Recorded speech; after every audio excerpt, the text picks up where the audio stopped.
বেড়া বকরি ছেড়ে দিয়ে লক্ষ্য রাখো, আমার নবী বেড়া বকরি দুম্বা ছেড়ে দিয়ে ঘুমায়া থাকে। লোকেরা আইসা খবর দেয়, খাদিজা গো এমন রাখাল রাখছো, বেড়া বকরি দুম্বার দিকে খবর নাই, ঘুমায়া থাকে। তাই নাকি? মা খাদিজা একদিন রওনা হলেন, দেখি কি করে ঘুমাই। যাইয়া দেখে বেড়া বকরি দুম্বা ছেড়ে দিয়ে আমার আপনার নবী ঘুমিয়েছে। বড় বড় অজগর সাপ এসে নবীজির মাথার উপর ফনা ধরে ছায়া দিতেছে। খাদিজা বলেন, না না, এই রাখালের বকরি জংলার বাগে নিবে না।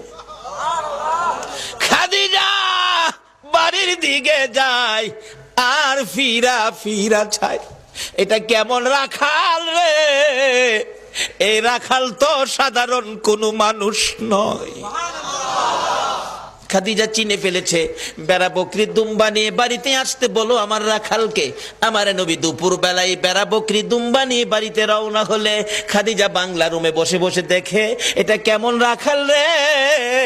যে রাখাল রৌদ্রের মধ্যে আসতেছিল, আকাশের মেঘের টুকরা এসে রাখালের উপর ছায়া দেয়। খাদিজা বলেন, মাবুদ মাবুদ রে, এটা কেমন রাখাল আমার বাড়িতে?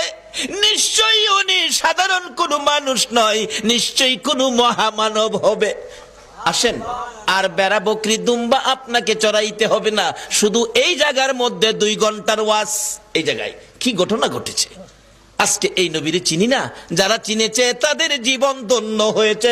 বলুন খাদিজা, এই নবী চিনে জীবন ধন্য হয়েছে কিনা?